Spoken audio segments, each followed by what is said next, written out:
एक बार फिर से स्वागत है गुडसप एकेडमी यूट्यूब चैनल पे। आज के इस वीडियो में हम लोग जानेंगे 2D एरे के बारे में। वो 2D एरे होता क्या है, इसकी डिक्लेरेशन कैसे होती है, 2D एरे में हम लोग इनिशियलाइजेशन कैसे करते हैं, पूरी जो 2D एरे के हर एक एलिमेंट को देखना, यानी ट्रैवर्सल कैसे करते हैं, 2D एरे के एलिमेंट्स को कैसे एक्सेस करेंगे, कैसे अपडेट करेंगे, और साथ ही हम लोग इसके प्रैक्टिकल एग्जाम्पल भी देखेंगे जो कि VS कोड में हम लोग रन करके, यानी कोड को एक्सिक्यूट करा करके भी देखेंगे।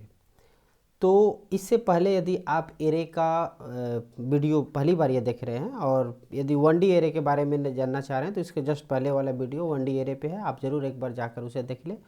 यानी कि पहले 2-3 वीडियो आपको पूरी एरे की कंसेप्ट क्लियर कर देगी, क्योंकि उसमें हमने बात किया है पहले एरे के वीडियो में कि एरे के 2 प्रकार होते हैं, सिंगल डायमेंशन, मल्टी डायमेंशन। और मल्टी डायमेंशन के अंतर्गत ये 2D एरे आता है और सिंगल डायमेंशन में 1D एरे आता है। तो 1D एरे पर तो कंप्लीट वीडियो हो चुका है और अभी आप देख रहे हैं मल्टी डायमेंशन के 2D एरे। तो 2D यानी कि डबल डायमेंशन एरे, और इसके बारे में सबसे पहले देखते हैं कि क्या होता है, व्हाट इज़ 2D एरे।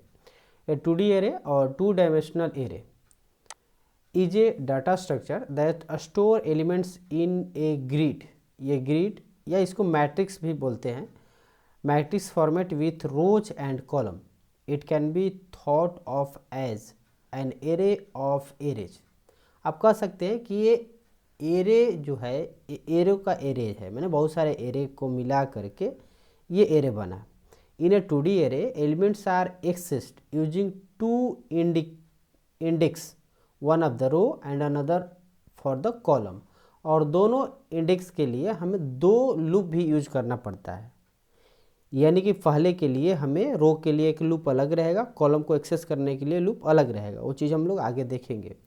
फिलहाल ये समझ लेते हैं। ऐसे तो ये आप देख पा रहे हैं, इसको समझने के लिए हम लोग कुछ इस तरह से हम लोग कर लेते हैं, यानी कि जो इसका कंसेप्ट बनता है कुछ इस तरह से होता है। सपोज डैट हमारा 3 एलिमेंट, यानी कि इसमें 3 रो और 3 कॉलम है। ये जो है 3x3 का है, जब इधर आप देख रहे हैं ये 3x4 का है, यानी 3 रो है बट 4 कॉलम है। यहाँ पे हमने एग्जांपल लिया 3x3 का, यानी कि 3 रो, इसको हम लोग बोलते हैं रो। ये रो हो गया, यानी रो 1, रो 2, एंड ये आपका हो गया रो 3। जबकि ये आपका कॉलम हो गया, यानी कॉलम 1, कॉलम 2 एंड कॉलम 3। तो ये कुल मिला करके 3 रो और 3 कॉलम है, इसको मैट्रिक्स बोलेंगे, 3x3 मैट्रिक्स। और जब रो और कॉलम बराबर होता है तो उसको स्क्वायर मैट्रिक्स भी कहा जाता है।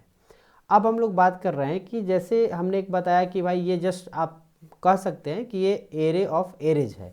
कैसे? अब देखिए ये 1D एरे यानी सिंगल डायमेंशन एरे, या तो आप इसे मान लो एक सिंगल डायमेंशन एरे, या फिर आप इसे मान लो, यानी कि हॉरिजॉन्टल मान लो या वर्टिकल मान लो। तो यदि हॉरिजॉन्टल भी मानते हो तो एक 1D, 2 1D, 3 1D, यानी 3 1D एरे से मिल करके ये एक 2D एरे बन गया। तो इसलिए इसको एरे ऑफ एरेज भी कहा जाता है। अब बात करते हैं कि जब इसको हमें एक्सेस करना होगा, यानी कि इसके एलिमेंट्स को हमें यूज करना होगा, तो इसमें 2 इंडेक्स आ जाते हैं। अब इसमें क्या है कि पहले क्या होता था कि जब 1D एरे था, इसको ध्यान से समझने का प्रयास कीजिएगा। यहाँ पे हमारी जो उसके इंडेक्स नंबर थे वो 0 से शुरू होता था, 0 1 2, ये 3 के लिए हो गया क्योंकि n-1 तक होता है। लेकिन यहाँ क्या होगा कि 2 इंडेक्स हो जाएगा, यानी कि 0 एंड 0, मतलब ये 0 रो और 0 कॉलम, 0 रो 1 कॉलम, 0 2, यानी कि इस 0 का मतलब हो गया पहला और 1 का मतलब हो गया दूसरा। तो यानी कि पहला रो पहला कॉलम, पहला रो दूसरा कॉलम, पहला रो तीसरा कॉलम। उसी तरह से आपका यहाँ पे आ जाएगा दूसरा रो, तो यानी कि 1 हो जाएगा, एंड ये पहला कॉलम, तो 1 0 1 1 एंड 1 2। उसी तरह से यहाँ पे 2 0 2 2 2 0 2 1 एंड 2 2। ठीक है, यानी कि ये आपका हो गया तीसरा रो पहला कॉलम, तीसरा रो दूसरा कॉलम, तीसरा रो तीसरा कॉलम। चूँकि 0 से शुरू किया तो 2 तक ही जाएगा। तो ये जो इंडेक्स नंबर है, आगे हम लोग देख रहे हैं डिक्लेरेशन हम लोग कैसे करते हैं, तो कुछ इस तरह से ये मैट्रिक्स का हमारा एक्सेस करने के लिए यूज करना होगा। वो भी देख लेते हैं हम डिक्लेरेशन करते कैसे हैं। देखिए यहाँ भी जिस तरह से हम लोग 1D एरे को हम लोग डिक्लेयर करते हैं, उसी तरह से 2D एरे को भी डिक्लेयर करने की ज़रूरत पड़ती है। इसके लिए आप डेटा टाइप का यूज़ करेंगे और यहाँ पे रो साइज और कॉलम साइज का देना ज़रूरी होता है। जैसे इस एग्जाम्पल में देख रहे हैं 3 रो 3 कॉलम है, इस एग्जाम्पल में देखें 3 रो 4 कॉलम है। तो यदि हमें 3 रो 3 कॉलम का बनाना है तो इस सिंटेक्स के आधार पर, सिंटेक्स क्या कहता है, डेटा टाइप, एरे का नाम, उसके बाद रो का साइज, इसके बाद कॉलम का साइज। यानी कि यदि हम इन टाइप का बना रहे हैं और वो एरे का नाम रख दिया मान लीजिए मैट्रिक्स का, और हमें रो का साइज यदि 3 बाई 3 का करना है तो 3 रो का साइज हो गया और 3 हमारा कॉलम का साइज हो गया। तो इस तरह से हम लोग डिक्लेयर किए, यानी कि अब ये जो रो बना वो मैट्रिक्स बना एक तरह से, वो आपका 3 बाई 3 का इस तरह से बना। ठीक है, तो ये हो गया आपका डिक्लेरेशन 2D एरे का, ये 3 बाई 3 की मैट्रिक्स बन गया। अब हम लोग आते हैं नेक्स्ट स्टेप, यानी कि इनिशियलाइजेशन ऑफ 2D एरे। अब देखिए 1D एरे में जो हमने बताया कि initialization in C is the process of assigning some initial value to the variable, उसी तरह से आप यहाँ भी वेरिएबल को वैल्यू डालने के लिए यूज करते हैं। When the array is declared और allocated memory the element of array content some garbage value. Similarly आपका जो एरे है, हम 1D एरे में बात किए थे कि यदि आप डिक्लेयर नहीं करते हैं तो कोई गार्बेज वैल्यू ले लेगा, इसलिए ज़रूरी है कि आप में कुछ मीनिंगफुल वैल्यू डाले। So we need to initialize array to some meaningful value, नहीं तो उसको नहीं पता वो क्या वैल्यू लेगा। गार्बेज का मतलब ही होता है कि कुछ भी हो सकता है, कूड़ा करकट की तरह से, तो वो आपकी मीनिंगफुल वैल्यू इनिशियलाइज करने की ज़रूरत पड़ती है।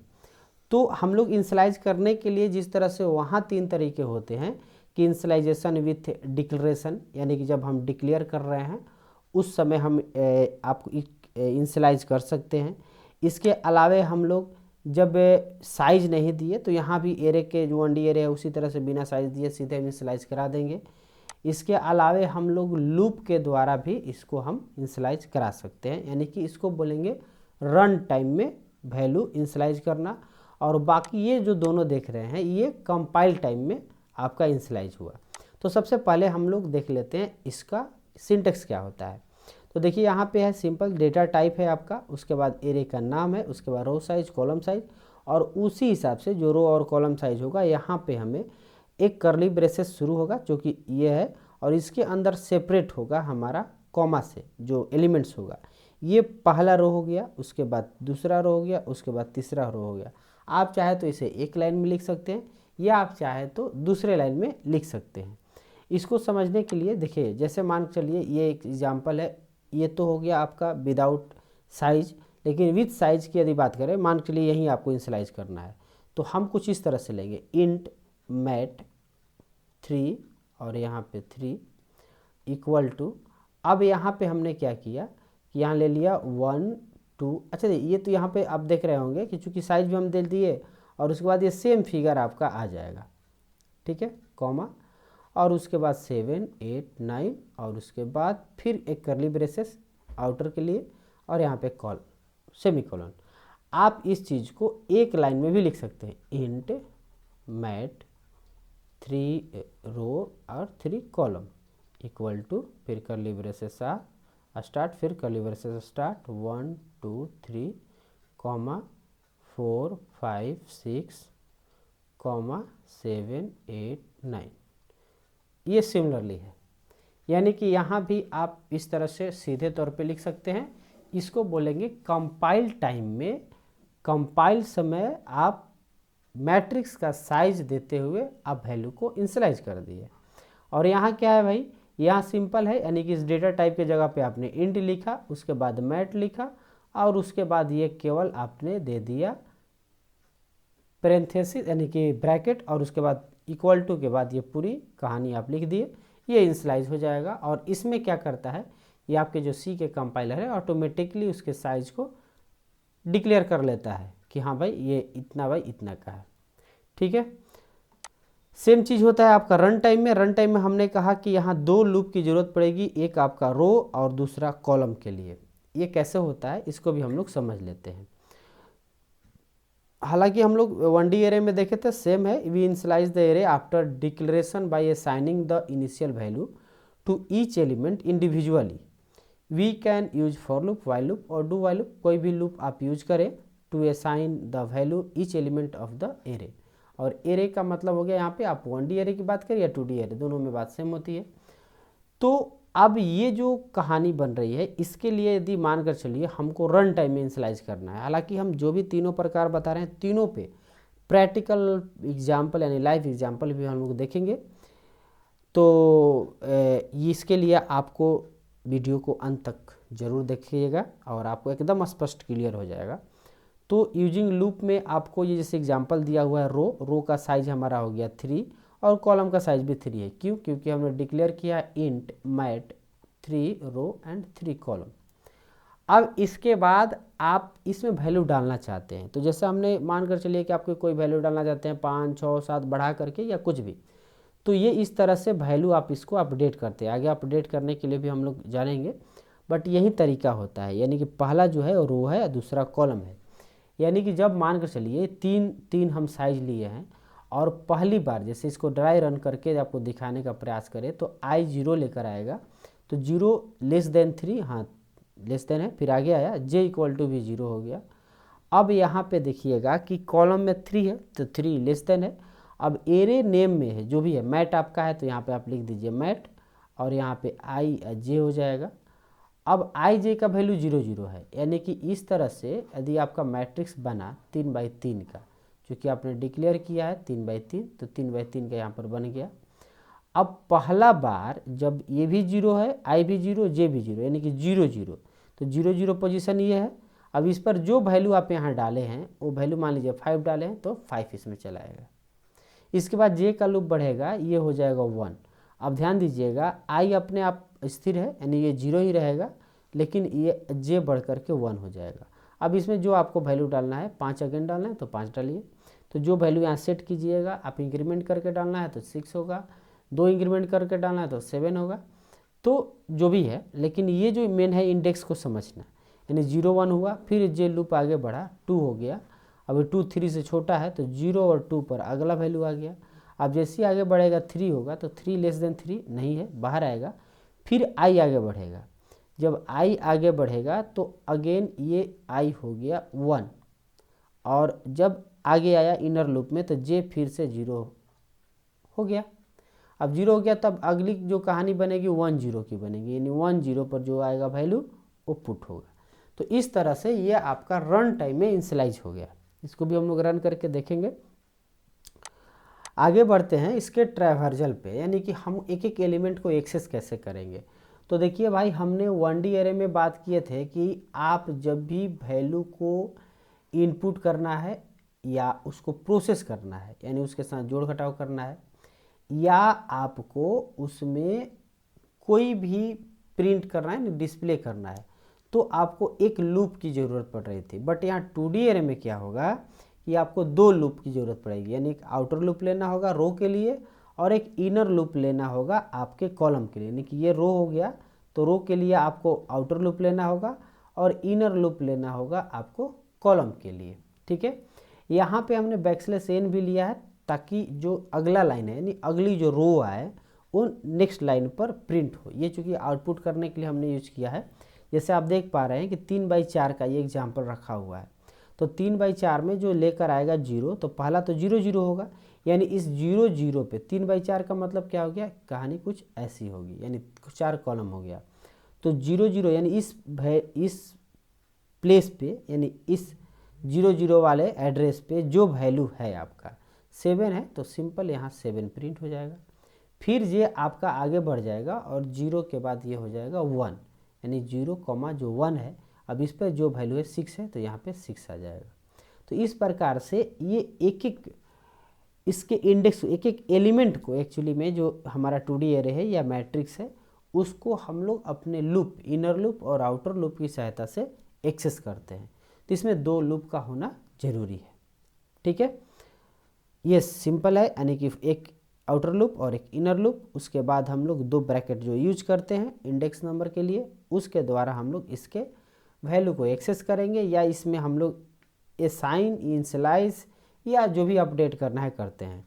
जैसे आप इसमें देखिए एक्सेसिंग 2D एरे एलिमेंट, इसके लिए सिंपल है कि आपको एरे का नाम देना है, उसके बाद रो और कॉलम देना है, बताना है कि किस रो किस कॉलम का। जैसे कि आप यहाँ पर देख रहे हैं हमारा जैसे है कि भाई मैट नाम का हमने लिया था और हमें 0 और 5 को एक्सेस करना है, सॉरी 5 तो नहीं है, 3x3 का यदि है तो हमारा 1 हो सकता है, तो 1 को एक्सेस करना है। मान चलिए कोई यहाँ पर वैल है, वैल एक वेरिएबल है और इसमें हमारा इसकी वैल्यू को यूज करना है यानी एक्सेस करना है। तो यदि आपका मैट्रिक्स कुछ इस प्रकार से है, सपोजेड 3x3 का, और 3x3 में वैल्यू कुछ ये है 6, 7, 9, 10, 13, 10, 20, 10, 30।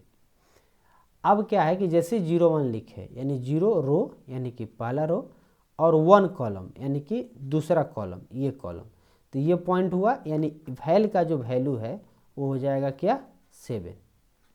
ठीक है, तो इस तरह से हम लोग उसके जो इंडेक्स है कॉलम का और रो और कॉलम का, उसके सहायता से हम लोग एक्सेस करते हैं मैट्रिक्स के जो एलिमेंट है। ठीक है, सिमिलरली हमें यदि आउटपुट करनी अपडेट करनी है तो उसी रो और कॉलम के जो इंडेक्स नंबर है, इंडेक्स वैल्यू है, उसके द्वारा हम लोग नया वैल्यू उस पर्टिकुलर पोजीशन पे हम लोग नए वैल्यू पुट कर सकते हैं। जैसे इसी एग्जांपल में समझ लीजिएगा, यदि हमको जस्ट रिवर्स करना है यानी कि मैट में 0 और 1 प्लेस पे हमको वैल में जो वैल्यू है, वैल्यू क्या है तो मान लीजिए इसमें 70 है, तो इस 70 को जैसे रखेंगे तो इस पोजीशन पर ये 70 करेगा, 70। तो ये आपका हो गया अपडेट करना, यानी कि हम वैल्यू को अपडेट कर लिए। तो उम्मीद है आपको ये पूरी समझ में आ गया होगा। इसमें हम लोग ने बात किया, एक बार रिवाइज करा देते हैं आपको कि 2D एरे क्या है और उसकी डिक्लेरेशन, उसकी इनिशियलाइजेशन, ट्रैवर्सल, एक्सेसिंग, अपडेटिंग और प्रैक्टिकल एग्जांपल अभी देखना बाकी है। तो ये तमाम चीज़ें हम लोग देख लिए, 2D एरे का डिक्लेरेशन कैसे करेंगे, इनिशियलाइजेशन कैसे करेंगे। अब चलिए हम लोग चलते हैं इसकी प्रैक्टिकल देखते हैं कि आखिर हम लोग कैसे ये जो बता रहे हैं थ्योरी में वो काम कर रहा है। तो चलिए हम लोग यहाँ पे ओपन कर लेते हैं विजुअल स्टूडियो कोड को। अब ये कोड हम लोग ओपन किए और यहाँ पे एक हम लोग प्रोग्राम का नाम रख लेते हैं मैट्रिक्स.c। ठीक है, इंटर किए। चलिए अब आते हैं हम लोग, पहले हेडर फाइल लेते हैं #include stdio.h, उसके बाद आगे बढ़ते हैं और यहाँ पे हम लेते हैं int main और अगेन हम लोग आगे बढ़ते हैं और यहाँ पे लेते हैं एक आपका आ जाएगा मैट्रिक्स। तो देखिए 3 तरह से हमको इनिशियलाइज करना है, डिक्लेयर करना, समझ लीजिए वहाँ पे बताए हैं इंट, उसके बाद मैट्रिक्स का नाम, देन साइज हमने ले लिया 3x4 का, चलिए 3x4 ही ले लेते हैं और यहाँ पे हमने ये सिंपल डिक्लेयर कर दिया, समझिएगा बात को। तो 3x4 ले लिया, 1 मिनट, वहाँ पे हम इनिशियलाइज भी करेंगे, तो चलिए कर ही देते हैं इक्वल टू, और इसको इनिशियलाइज करना है तो 3 रो है लेकिन कॉलम 4 है। तो पहला रो में कितने कॉलम है तो 4, 6, 7, 8, 4 कॉलम है तो 4 हमने दे दिया। उसके बाद अगेन दूसरे रो के लिए वैल्यू दे रहे हैं और यहाँ पे हमारा दूसरा रो के लिए भी वैल्यू आ गया। अब चलिए चलते हैं हम लोग तीसरे रो के लिए, यानी कि आपका 7, 3, 5, 9, ये आपका हो गया भाई तीसरा रो, और ये चूँकि 4 कॉलम है तो 4 4 हो गया वैल्यू। तो इस प्रकार से हमने वैल्यू इनिशियलाइज कर दिया पहले मैट्रिक्स में। अब आते हैं मैट्रिक्स 2 में, इंट, और यहाँ लेते हैं मैट2 यानी मैट्रिक्स 2, और यहाँ पे हम जो साइज रख रहे हैं वो रख लेते हैं 3x3 का, यानी कि एक तरह से स्क्वायर मैट्रिक्स। अच्छा हाँ, यहाँ पे क्या करते हैं कि ये ब्लैंक छोड़ते हैं, नहीं दूसरे एग्जांपल को देख लेते हैं। और यहाँ पे हम लोग ये जो रो और कॉलम है सेम हम लोग इसको कॉपी पेस्ट कर लेते हैं। यहाँ पे हमने किया कॉपी और यहाँ कर लेते हैं पेस्ट ताकि हमारा समय न लगे। और आप समझने के लिए कम से कम समय दे, और ये इस प्रकार से हमने वैल्यू रख लिया। यदि आप इसे समझना चाहें तो ज़रूर हम कहेंगे कि आप अंत तक बने रहेंगे, क्योंकि यहाँ पे ये ज़रूरी होगा कि आप अंत तक देखेंगे तो आपको समझ में आएगा। अब आगे बढ़ते हैं और यहाँ पे इंट लेते हैं मैथ3 और यहाँ सिर्फ डिक्लेयर करते हैं, और डिक्लेयर करते हैं 2/2 का, 2/2 का, ठीक है। तो 2/2 का हमने डिक्लेयर किया। यहाँ पे मैथ3 यहाँ पे एरर आ रहा है, और चलिए इसको देखेंगे आगे हम लोग। Incomplete type is not allowed C++ 70 ये कह रहा है कि ब्लैंक हम अलाउ नहीं करेंगे। तो आगे हम लोग देखते हैं और इसको रिसोल्व करेंगे। फिलहाल हम लोग आगे बढ़ते हैं और यहाँ पे हमने ले लिया तीनों तरीके से। अब चलिए हम लोग प्रिंट कराते हैं प्रिंटफ पहले मैट्रिक्स का, यानी कि एलिमेंट्स ऑफ फर्स्ट मैट्रिक्स। अब फर्स्ट मैट्रिक्स में हमारा यहाँ बैकस्लैश कर देते हैं, और चूँकि आउटपुट कराना है तो हमें फॉर लूप तो देना ही पड़ेगा। और यहाँ पे हम कर लिए इंट i = 0 एंड जो मेरा रो का साइज है वो है 3, तो यहाँ 3 दे दिए, सेमीकोलन i++, ठीक है जी। अब हम लोग आगे बढ़ते हैं और यहाँ पे हमें लेना होगा एक इंटरनल लूप, यानी कि इंट, और एक यहाँ ले लेते हैं j = 0, j less than, column का साइज 4 है, 4j++। अब यहाँ पे क्या है कि हमें प्रिंट करानी है, तो सिंपल है, हम यहाँ पे प्रिंटफ कर दिए, और यहाँ पे हम करते क्या है %d, और थोड़ा स्पेस दे देते हैं ताकि एलिमेंट जो है अगला स्पेस दे कर आएगा। और देखिए सिंपल है, यानी कि मैट नाम रखे हैं मैट्रिक्स के लिए, तो मैट i एंड j, तो इस प्रकार से यहाँ पे एलिमेंट होगा। अब जैसे पहली लाइन प्रिंट कर लेगा, नेक्स्ट लाइन में जाएगा, तो हम चाहते हैं कि ये न्यू लाइन चेंज करे, तो इसके लिए बैकस्लैश दे देंगे, ठीक है। तो इस प्रकार से ये जो हमारा है प्रिंट हो जाएगा फर्स्ट मैट्रिक्स का एलिमेंट। अब आते हैं हम लोग सेकेंड मैट्रिक्स का। अब देखिए यहाँ पे क्या है कि एक तो आपकी एरर आ रही है, और इसको देखेंगे भी हम लोग आगे। ये 3/3 का हम लोग देख रहे हैं कि एलिमेंट आ रहा है, तो 3/3 हमने दे दिया, और यहाँ पे हमने 2 भी दे दिया, ठीक है, मैथ2। तो i और j ही रहेगा, साइज हमने बदल दिया है। चलिए अब आगे बढ़ते हैं, और एक जो है वो है मैट्रिक्स 3, बट यहाँ क्या है, यहाँ पे हम लोग इसको कर लेते हैं सेकंड, और ये है आपका थर्ड, ठीक है। और यहाँ पे ये जो है आपका 2/2 का है, तो यहाँ पे रख लेते हैं, यहाँ 2 कर दिए रो और 2 कर दिए कॉलम।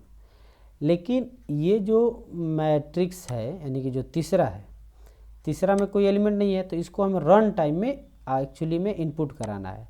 तो देखिए भाई, पूरा लूप तो हमें चाहिए ही चाहिए, आप इनपुट करा रहे हो या आउटपुट करा रहे हो, नो प्रॉब्लम। तो चलिए देखिए यहाँ पे हमने कर लिया इसको, और यहाँ पे हमको लिखना होगा inter elements of third matrix. तो 2/2 का ये मैट्रिक्स, यानी 2 दूनी के 4 ये एलिमेंट लेगा, लेकिन उसके लिए हमें क्या करना है, स्कैनफ।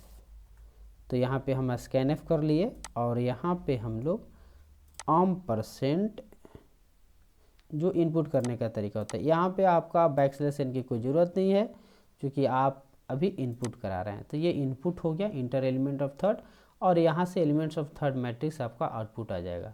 तो चलिए फिलहाल हमारे पास वो एरर आ रहा है ब्लैंक वाला, इसको देख लेते हैं और कंपाइल कराते हैं, यानी कि रन कोड पे क्लिक किए और देखते हैं हमारा एरर क्या आ रहा है। तो देखिए भाई, कह रहा है कि array type has incomplete element type, ठीक है, यानी कि ये 2D एरे में जो है ये ब्लैंक आपका एक्सेप्ट नहीं कर रहा है। तो चलिए हम लोग इसको पूरा कर लेते हैं, यानी कि 3/3। तो अब आई थिंक ये एरर हट गया। तो कहने का मतलब है कि ये ब्लैंक नहीं ले रहा है यहाँ पे। फ़िलहाल हम लोग यहाँ देखिए, डिक्लेरेशन ऑफ मैटू as multi dimension array must be bounds for all dimension except first. यानी कि आप यदि चाहते हैं कि हमारा जो पहला है वो आप ब्लैंक छोड़ दें और दूसरा आप 3 रख सकते हैं, नो प्रॉब्लम।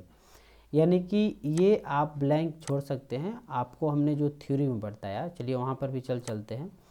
और यहाँ हमने बात किया था 2D एरे का, तो इनिशियलाइजेशन जो था वो कुछ इस प्रकार से था कि हम लोग इनिशियलाइज करेंगे यहाँ पे। तो यहाँ पे हमारे कहने का मतलब है कि यदि 3 बाइट है तो आप यहाँ पे 3 देना होगा। यानी कि पहले पॉकेट में आप ब्लैंक छोड़ सकते हैं, यानी 1D एरे में जैसे था कहानी वो छोड़ सकते हैं, बट दूसरे में आपको 3 देना होगा। जो भी साइज़ देना है वो देना है, यानी दोनों खाली नहीं छोड़ सकते हैं। ठीक है, तो अगेन हम लोग आते हैं कोड में अपने, और यहाँ पे मैं आपको बता रहा हूँ कि आप जो है यानी कि आप ऐसे दोनों दे सकते हैं, या आप एक कोई में देना चाहते हैं तो आप ध्यान रखेंगे कि पहला यानी रो जो है वो खाली रहेगा, बट कॉलम आपका फिक्स रहना चाहिए। जैसे हमने उल्टा किया तो अब देखिए एरर आ गया, बट अब एरर हट चुका है। अब कंट्रोल एस से हमने सेव किया, राइट क्लिक करके हम रन कोड पर क्लिक किया, और आप यहाँ ध्यान दीजिएगा आपका आउटपुट आ चुका है 4 6 7 8 2 4 7 9 7 3 5 9, जो कि पहला है। इसके बाद दूसरा एलिमेंट ऑफ सेकंड मैट्रिक्स पे आ चुका है 4 6 7 2 4 7 7 3 9। अब कह रहा है कि थर्ड मैट्रिक्स का जो वैल्यू है inter elements of third matrix, तो 2 बाई 2 का नहीं 4 वैल्यू इनपुट कराते हैं। एक हो गया 6, इसके बाद 8, एक ले लेते हैं 2, और एक ले लेते हैं 8, और इंटर प्रेस करते हैं। आप ध्यान दीजिएगा एलिमेंट ऑफ थर्ड मैट्रिक्स भी आउटपुट हो चुका है 6 8 2 8। तो इस प्रकार से ये पूरी 2D एरे यानी कि मैट्रिक्स की कहानी रही। इसमें एक जो आपको थोड़ी सी कन्फ्यूजन हुई होगी वो था आपका ब्लैंक जो हम लोग इनिशियलाइज कर रहे हैं ड्यूरिंग डिक्लेरेशन, तो उसमें ध्यान यही रखना है कि रो हमारा खाली रह सकता है बट कॉलम को खाली नहीं रखना है।